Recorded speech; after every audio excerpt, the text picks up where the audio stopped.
26 তারিখ সমাবেশ থেকে ফেরার পথে কিছু বাতিল ফেরকারা মিথ্যা অপবাদ দিয়ে তাকে মারধর করে এবং তাকে বিভিন্ন হয়রানি করে, তাকে শেষ পর্যন্ত হত্যা করে। 26 তারিখ সমাবেশ থেকে ফেরার পথে কিছু বাতিল ফেরকারা মিথ্যা অপবাদ দিয়ে তাকে মারধর করে এবং তাকে বিভিন্ন হয়রানি করে, তাকে শেষ পর্যন্ত হত্যা করা হয়। কিন্তু কেন? তিনি একজন সুন্নিয়তের কর্মী, তার নাম হচ্ছে রইসুদ্দিন। তিনি ছিলেন বাংলাদেশ ইসলামী ছাত্র সেনার ঢাকা মহানগরের সাবেক সভাপতি ও সাবেক কেন্দ্রীয় সদস্য। গাজীপুর হত্যাকাণ্ডের তিনি শিকার হন। তিনি আল্লামা কাজী আবু তাহের স্মৃতি সংসদের সভাপতি ছিলেন। তার ফেসবুক আইডি পাওয়া যায়নি, তবে তার খালাতো ভাইয়ের ফেসবুক আইডি থেকে জানা যায় যে আকিদাগত সমস্যা থাকতে পারে। তাই বলে কি আমার ভাইকে এরকম নির্মমভাবে হত্যা করা যাবে? যার যার আকিদা শেষে পালন করবে, কিন্তু আমার ভাইকে কেন এইভাবে হত্যা করা হবে? এই তথ্যটি তার খালাতো ভাইয়ের ফেসবুক থেকে জানা যায়। তার খালাতো ভাইয়ের ফেসবুক থেকে আরও জানা যায় যে গত 4 ঘন্টা আগে তিনি ইন্তেকাল করেন, সকালবেলায় আজকে। তার ফেসবুক আইডি থেকে আরও জানা যায় যে গতকাল রোজ শনিবার পোস্ট করেছেন তিনি যে কারা কারা এই মৃত্যুর পিছনে, এই ইন্তেকালের পিছনে কারা কারা রয়েছে এবং কারা কারা ষড়যন্ত্র করেছে, কারা কারা হত্যা করেছে, তার পিছনে এই সব কিছু রয়েছে। দেখেন আমরা। তবে তার এলাকার মানুষ থেকে জানা যায় যে তিনি অনেক ভালো মানুষ ছিলেন। তিনি ছিলেন একজন ন্যায়পরায়ণ মানুষ, অনেক ভালো মনের মানুষ ছিলেন। তিনি বৈষম্য বিরোধী ছাত্র আন্দোলনের সময় তার অনেক ভূমিকা ছিল।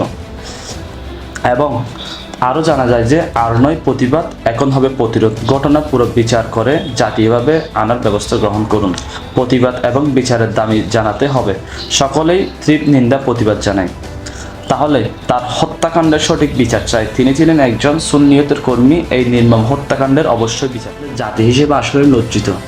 আমরা মানুষ হতে পারিনি, আমরা মানুষ হতে পারিনি। আমরা মানুষ নামের হয়েছে জানোয়ার, আমরা মানুষ নামের পশু, আমরা মানুষ নামের হয়েছি অমানুষ। আমরা নামে মানুষ হয়েছি, কিন্তু আমাদের থেকে মনুষ্যত্বটা আজকে কোথায়? গত 26 তারিখ ফিলিস্তিনি মুসলিম ভাইদের পক্ষে ইসরায়েলের বিরুদ্ধে মাস গ্যাদারিং ফর প্যালেস্টাইন সমাবেশ করেছিল সুন্নিয়তের পক্ষে। তাকে সেজন্যই হত্যা করা। আসলে কি ন্যায় যে একজন মানুষকে এরকমভাবে হত্যা করা, একজন মানুষকে এরকমভাবে নির্যাতন করা, একজন মানুষকে এরকমভাবে হয়রানি করে তাকে হত্যা করা? এটা কি আসলে কি বৈধ? এটা কি আসলে কি বৈধ? 26 তারিখ সমাবেশ থেকে ফেরার পথেই তাকে এরকম নির্মম হত্যাকাণ্ড করা হয়, নির্মম অত্যাচার জুলুম করা হয়। ঠিক আজকে সকালে তিনি ইন্তেকাল করেন। দেখেন আপনারা, একজন মানুষের পক্ষে কখনো সম্ভব নয় যে এরকম একজন নিরীহ মানুষকে এরকম অত্যাচার করা। সমাবেশে যাওয়ার কারণে, সুন্নিয়তের পক্ষে যাওয়ার কারণে এরকম একজন মানুষকে নিরীহভাবে হত্যাকাণ্ড করা কখনোই কাম্য নয়। এটা আমরা কখনো আশা করিনি। আমরা জাতি হিসেবে আসলে নির্লজ্জ। আমি আমার পক্ষ থেকে, আমি আমার স্থান থেকে তীব্র নিন্দা প্রতিবাদ জানাই। এবং আপনারাও যেখান থেকে রয়েছেন, আমার কথা হচ্ছে আকিদাগত সমস্যা থাকতে পারে, তাই বলে কি তাকে এরকম করতে হবে? আপনারা যেখান থেকে আছেন প্রতিবাদ গড়ে তুলুন।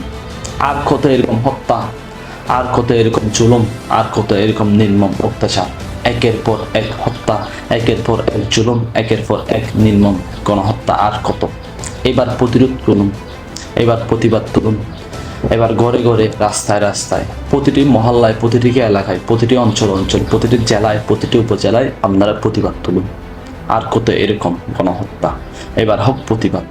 সবাই ভালো থাকবেন, সুস্থ থাকবেন, আর ভিডিওটি বেশি বেশি শেয়ার করে দিবেন। মহান আল্লাহ পাক তাকে জান্নাতুল ফেরদৌস নসিব করুন এবং তার পরিবারকে আল্লাহ শান্ত রাখুন। আসসালামু আলাইকুম ওয়া রাহমাতুল্লাহি ওয়া বারাকাতুহু।